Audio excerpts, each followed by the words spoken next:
नमस्कार, मैं हूं हरीश गौड़। आप सभी का स्वागत है आपके अपने शो में fit and fine, healthy body, healthy mind and happy life.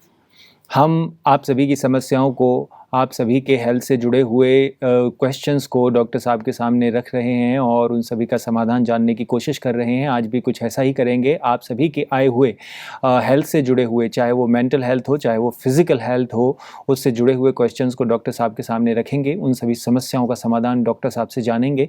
तो आइए, डॉक्टर सतीश कुमार गुप्ता हर बार की तरह हमारे स्टूडियो में मौजूद हैं। उनका स्वागत करते हैं।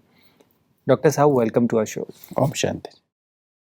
डॉक्टर साहब, हमारे पास कुछ क्वेश्चंस आ रहे हैं, समस्याएं आ रही हैं लोगों की मेंटल और फिज़िकल हेल्थ से जुड़ी हुई।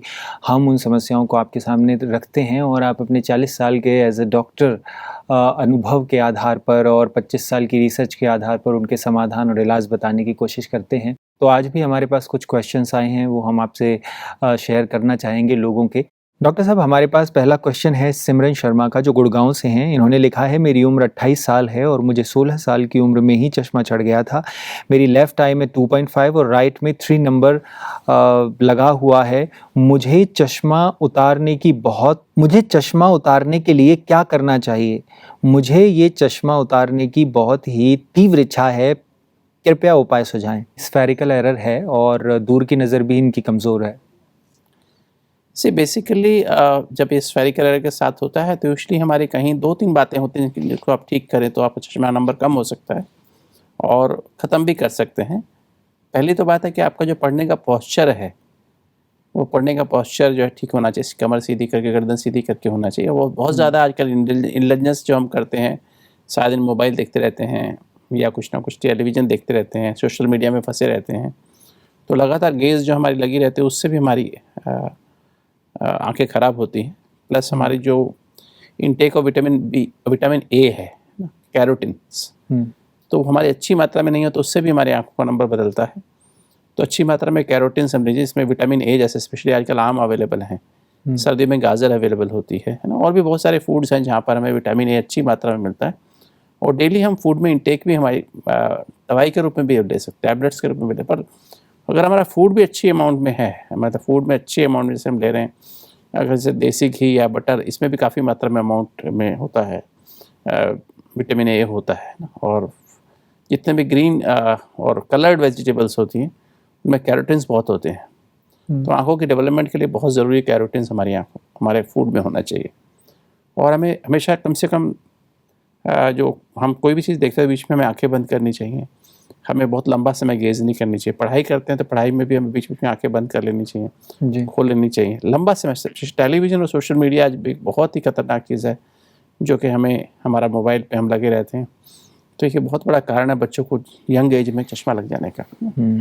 जैसे मुझे याद है, मैं अभी 16 साल की उम्र में जब था, तो मेरे को, जब मैं MBBS की तैयारी कर रहा था, PG उसमें एंट्रेंस के लिए, तो लगातार बहुत लंबा समय पढ़ते थे। तो जब 16 साल की उम्र में मुझे चश्मा लगा, नतीजे नंबर बढ़ता गया और फिर अभी जा कर के अब मेरी उम्र 62 ईयर्स है, तो 3 साल हो गए मुझे चश्मा उतरे हुए। मैंने कोई ऑपरेशन नहीं कराया क्योंकि अपनी डाइट पे ध्यान रखा, ज़्यादा टेलीविज़न मोबाइल से बचा और सबके लिए शुभ भावना रखना। जब अपनी विजन आँखें मिली ना दूसरों को, उसमें सत्य को देखने के लिए, ट्रुथ को देखने के लिए। सत्य क्या है? हम आत्मा है। जब अपने को देहभान में देखते हैं, बॉडी कॉन्शियस, रोल कॉन्शियस होकर देखते हैं, ईर्ष्या द्वेष से देखते हैं, दूसरे में बुराइयां देखते हैं, तो हमारी आंखों में, हालांकि इस पर कुछ स्टडीज़ डॉक्यूमेंटेड नहीं है, पर मैं तो प्रैक्टिकल एविडेंस हूँ। जब मैंने ये सिर्फ 2 साल अभ्यास किया होगा, एक तो सबको आत्मा देखना, सबके गुण देखना, ये मैंने विशेष अभ्यास किया क्योंकि चश्मे से बहुत तंग था मैं। मेरा एक आंख में नंबर 3 था, एक में 3.5 था, लाइट में 3.5, इसमें 3 था, और स्फेरिकल एरर भी थी, और नज़दीक का चश्मा भी था। नज़दीक का भी साथ, दूर का तो था ही, नज़दीक का, मतलब दोनों उसमें मेरी प्रोग्रेसिव में पहनता था चश्मा। तो मैं हमेशा फील करता था, कुछ भी खेलते हुए, बैडमिंटन खेलते हुए, कुछ भी खेलते हुए, कभी मुझे लगता था ये चश्मा क्यों मेरे हैंडीकैप्ड है। और फिर पहनना, फिर आंखों के आगे लगाना। अभी मेरी आंखें ऐसे लगती है ना जैसे चश्मा बहुत दिनों से पहना हो। तो मैंने 46 ईयर चश्मा पहना है, 46 ईयर्स, 46 साल चश्मा, 16 साल के 16 साल से 59 की एज तक, और बिना किसी ऑपरेशन के मैं चश्मा उतारा है। आज मेरी आंखें अभी 3 साल से बिल्कुल ठीक है, ना मुझे नज़दीक का चश्मा है ना दूर का चश्मा है। तो मैंने डाइट को ठीक किया, डेली एक्सरसाइज किया और रेगुलर मैंने ध्यान किया, 2 साल का लगभग अटेंशन रखा कि सबके अंदर मुझे सत्य को देखना है। मैं आत्मा हूँ, ये भी आत्मा है। किसी के अवगुण नहीं देखने, किसी से ईर्ष्या द्वेष नहीं करनी है, किसी से कंपैरिजन कंपटीशन नहीं करना है। मतलब सबके बारे सबका भला हो, सबका मन में ये भाव रखा। तो मैंने देखा टेलीविज़न देखना बंद कर दिया, सोशल मीडिया देखना करना बंद कर दिया और धीरे धीरे मेरी आँख अपने आप ही मुझे फील होने लगा कि मुझे चश्मा लगाने की आवश्यकता नहीं है। लोगों ने मना किया चश्मा उतारते तो आपका चेहरा गंदा लगता है। मैंने कहा कोई बात नहीं, पर धीरे धीरे मैंने चश्मा उतारने की डेट फिक्स की और उसके चश्मा लगाना बंद कर दिया और जब मैं फ्री हूँ तो मैं समझता सिमरन जी भी अगर आप चाहते हैं, अगर आप एक उसका ऑपरेशन भी अवेलेबल है, आप लेज़र सर्जरी के द्वारा ऑपरेशन करा के अपने आप ठीक कर सकते हैं। कि तो अगर फिर आप अगर अपने आप को वैसे ही अगर आपका वही ढंग रहेगा पढ़ने का, टेलीविज़न, सोशल मीडिया, इंटरनेट रहेगा और लेट के पढ़ेंगे और टू मच लाइट पे पढ़ेंगे तो फिर आपकी वही प्रॉब्लम आने वाली है। लेज़र सर्जरी के बाद फिर दोबारा नंबर आ जाएगा। कि तो आप अंदर से करेक्शन करेंगे, ज़्यादा मात्रा में वेजिटेबल सलाद ज़्यादा मात्रा में खाएंगे और vitamin A containing foods, carotene containing foods ज़्यादा मात्रा में लेंगे और कम से कम डिस्टेंस एक प्रॉपर 1 फुट से नज़दीक कोई चीज़ ना लेकर ला करके पढ़ें। 1 फुट कम से कम डिस्टेंस होना चाहिए, लेफ़्ट साइड से लाइट आनी चाहिए, है ना, पढ़ने। वो सब छोटी छोटी बातें सभी कॉमनली आप जान सकते हैं, अपने आई स्पेशलिस्ट से मिल सकते हैं और आपको राय वो भी राय देंगे। किंतु मेरी तरफ से इतना ही आपको एडवाइस है कि अपना व्यवहार बदलिए, अपना आहार बदलिए, व्यवहार में सबके प्रति पॉजिटिव रहिए, सबका सत्य स्वरूप देखिए, अपना सत्य स्वरूप अनुभव करिए, थर्ड आई ऑफ विजडम से देखिए और सबके गुण देखिए, किसी से ईर्ष्या द्वेष मत करिए, सबके प्रति शुभकामना रखिए। ये आपका अपने साथ भी व्यवहार अपना सत्य वाला व्यवहार हो, दूसरों के साथ भी सत्य वाला व्यवहार हो। और दूसरा आपका आहार में ज़्यादा carotenes, vitamin A containing foods ज़्यादा मात्रा में हो, fruits, vegetables, salads, multiple coloured vegetables ज़्यादा मात्रा में हो और फिर सुबह शाम सैर करें। दिन में कम से कम 6 बार आँखों को ठंडे पानी से धोएं, नॉर्मल पानी से। ठंडे का मतलब कोई बर्फ़ वाला पानी नहीं, नॉर्मल टैप वाटर से आप धोएं और समय पर सो जाएं। प्रॉपर नींद भी बहुत आवश्यक है। प्रॉपर नींद, समय पर सोना, समय पर उठना। और चश्मा बीच में उतारिए, आप सारा दिन चश्मा लगा के मत रखिए। जब आप पढ़ नहीं रहे हैं, जब आप दूर नहीं देख रहे हैं तो आप चश्मा उतार दीजिए और फिर सोने के समय चश्मा उतार के सोते हैं। तो ये थोड़ा ध्यान रखेंगे तो बीच बीच में आँखों की रेगुलर एक्सरसाइज करिए। कुछ अकोमोडेशन एक्सरसाइज होती हैं, विजन से ऐसे एक्सरसाइजेज होती हैं, वो आप थोड़ी करें तो उससे भी आपको बेटरमेंट लगेगी। जी। तो डॉक्टर साहब ने जो भी बताया सिमरन जी, अगर आप उस तरीके से उन चीज़ों को फॉलो करेंगी तो आप का चश्मा जो है वो जल्दी उतर जाएगा और आप सर्जरी के लिए भी जा सकते हैं और मेडिटेटिव लाइफस्टाइल को अपनाएंगी, मेडिटेशन करेंगी और सत्यता को अपनी आंखों में बसाएंगी तो आपका चश्मा हमेशा के लिए उतर जाएगा। डॉक्टर साहब, नेक्स्ट क्वेश्चन हमारे पास है भूपेश कुमार का, जो इंदौर से हैं। इन्होंने लिखा है कि मेरी उम्र 45 साल है, मैं रात को 9 बजे ऑफिस से आता हूँ, खाना खाने के बाद मैं 11 बजे तक अपने बेड पर चला जाता हूँ और कोशिश करता हूँ कि मुझे नींद आ जाए, लेकिन मुझे 2 बजे से पहले नींद नहीं आती है। मैं रात को नींद की दवाइयाँ भी लेता हूँ और दवाइयाँ लेने के बाद भी कई बार तो ऐसा होता है कि मुझे पूरी रात नींद नहीं आती है और सुबह जब उठता हूँ तो मुझे हैंगओवर सा रहता है और रात को डरावने सपने भी आते हैं। डॉक्टर साहब, कोई ऐसा उपाय बताएं कि मुझे रात को नींद जल्दी आ सके और सुबह अगर उठूं तो बहुत फ्रेश फील करूं। भूपेश कुमार जी, जो आपकी प्रॉब्लम है ये काफ़ी सारे लोगों की समस्या है कि लोग ऑफिस से देर से घर आते हैं। वैसे राइट टाइम तो ये है कि हम घर पे 6 बजे तक आ जाएं और 6 से 7 के बीच में ही डिनर कर लें और फिर खाना खाने के बाद हम लोग 10 बजे तक सो जाएं। राइट टाइम जो एक्चुअली हमारे अंदर घड़ी है जिसको हम बायोलॉजिकल क्लॉक कहते हैं, जैविक घड़ी हमारे हाइपोथैलेमस में विद्यमान होती है और उसके अनुसार 10 बजे राइट टाइम है सोने का।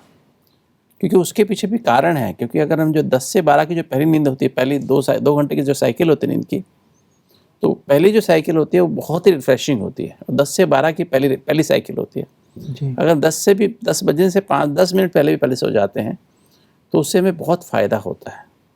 और 10 से 12 की नींद में हमें काफ़ी मात्रा में हमें NREM स्लीप मिलती है, नॉन रैपिड आई मूवमेंट, बहुत गहरी नींद मिलती है जो बहुत रिफ्रेश कर देती है। जी।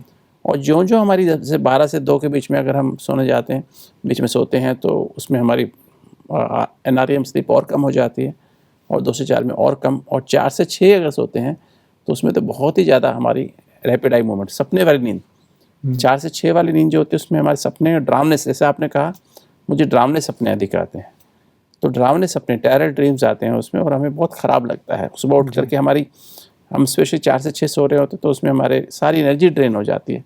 ऐसे सपने आते हैं जो हमारे अंदर एनर्जी को एकदम ड्रेन कर देते हैं। सिंपैथेटिक एक्टिविटी बहुत ज़्यादा बढ़ जाती है, स्ट्रेस हार्मोन लेवल बहुत ज़्यादा बढ़ जाता है, और सुबह उठने से 4 बजे ही हमारे कॉर्टिसोल हार्मोन निकलना शुरू हो जाता है, 8 बजे उसकी पीक होती है। वो हमारे टोटली थॉट पैटर्न पे डिपेंड करता है, हमारे विचार कैसे चल रहे हैं, हमारी सोच उस समय। सपने मान लीजिए मेरे नेगेटिव चल रहे हैं, टेरर ड्रीम्स चल रहे हैं जी।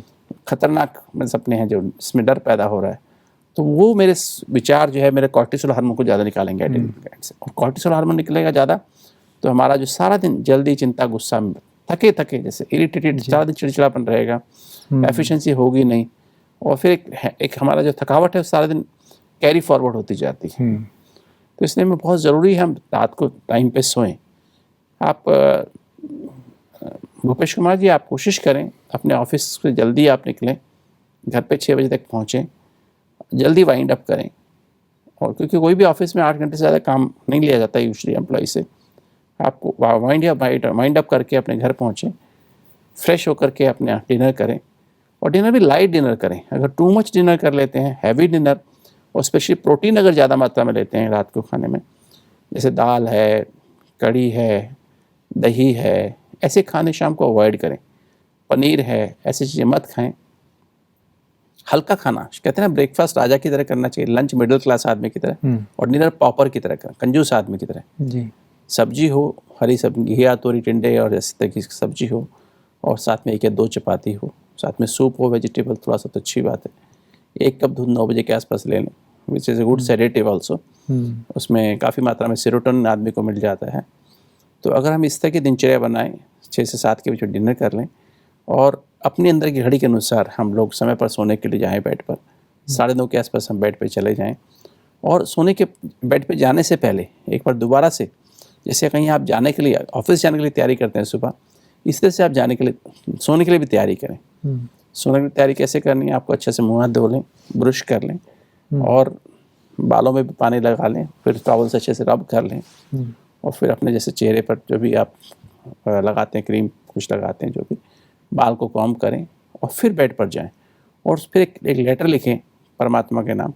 उसमें अपने मन की सारी, सुबह से लेकर रात तक, आज जो भी कुछ बीता है, ऐसा कुछ गलत सोचा है, गलत देखा है, गलत आपने बोला है, गलत खाया है, गलत सुना है, या गलत कर्म हो गया है किसी से भी, क्योंकि वो जो विचार आपने गलत जो से हुआ है, सोचना, बोलना, देखना, सुनना, खाना, पीना, करना, जो भी हुआ है, वो आपकी ब्रेन की फ्रीक्वेंसी को बढ़ा रहा है।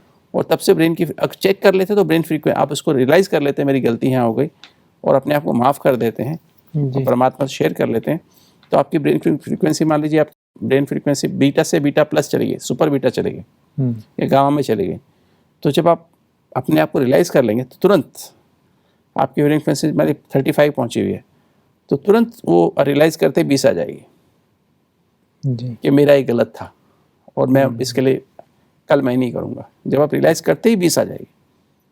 और भी गलतियाँ होती हैं दिन में, तो उसको चेक करेंगे तो आपकी ब्रेन की फ्रीक्वेंसी, क्योंकि हमें सोने के लिए फ्रीक्वेंसी कौन सी चाहिए? सोने के लिए कम से कम 10 फ्रीक्वेंसी होनी चाहिए। मतलब हम अल्फा रिदम में होंगे तब हम डेल्टा रिदम में जा पाएंगे।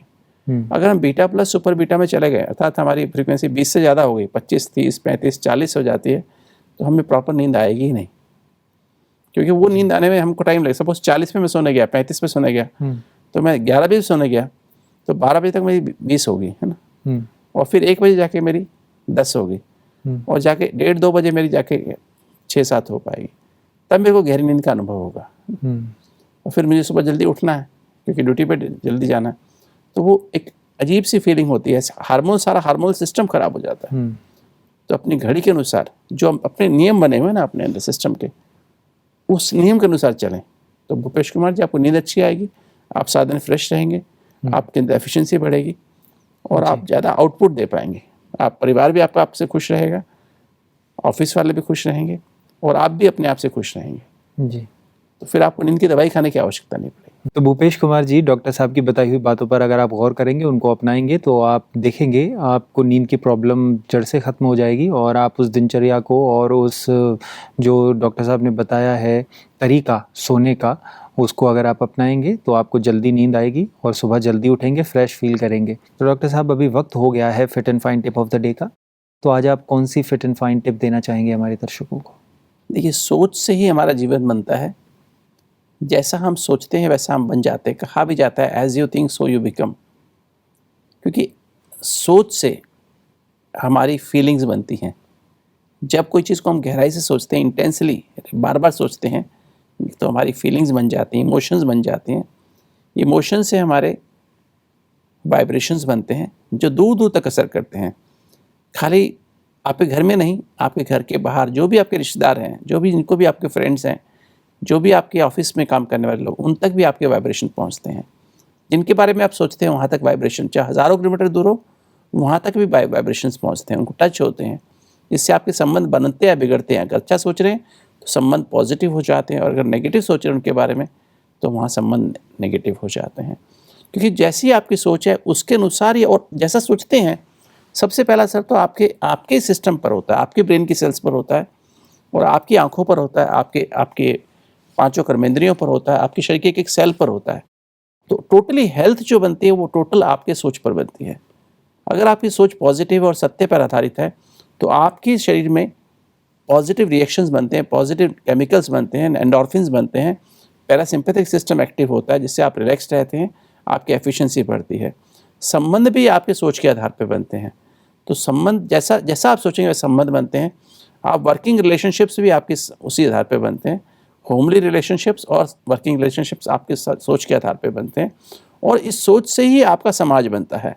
जैसा आप समाज के बारे में दूसरे के बारे में सोचते हैं, उससे आपका समाज बनता है, और देश भी आपका सोच से ही बनता है। और पूरे इवन जो पांचों तत्व हैं, पांचों तत्व अर्थात जो भूमि, जल, वायु, अग्नि, आकाश, आपके घर का जो वायुमंडल है वो भी आपके सोच के आधार पर बनता है। इवन आपके पेड़ पौधे अगर घर में हैं, कुछ गमले लगे हुए हैं, तो वो भी सोच के आधार पर ही बढ़ते और घटते हैं। तो आप ध्यान रखिए, अगर आप चाहते हैं आपकी हेल्थ अच्छी रहे, आपका परिवार अच्छा रहे, आपका समाज अच्छा रहे, जहाँ आप कार्य करते हैं, अगर आपका बिजनेस है, दुकान है, या आपका ऑफिस में लोगों से संबंध सुधरे, तो आप अपने प्रति सोच सुधारिए, दूसरों के प्रति पॉजिटिव सोचिए, हमारे समाज के लिए पॉजिटिव सोचिए, देश के लिए पॉजिटिव सोचिए, सारे विश्व के लिए पॉजिटिव सोचिए, और जिन पांचों तत्वों से दुनिया बनी हुई है उनके लिए पॉजिटिव सोचिए। तो आपका जीवन शांति से, प्रेम से, सुख और आनंद से भर जाएगा, और आप अपने जीवन को सही रूप में समाज के लिए, अपने लिए, अपने परिवार के लिए सही ढंग से जी पाएंगे। तो डॉक्टर साहब, आज की इस चर्चा के लिए आपका बहुत बहुत धन्यवाद। नमस्कार।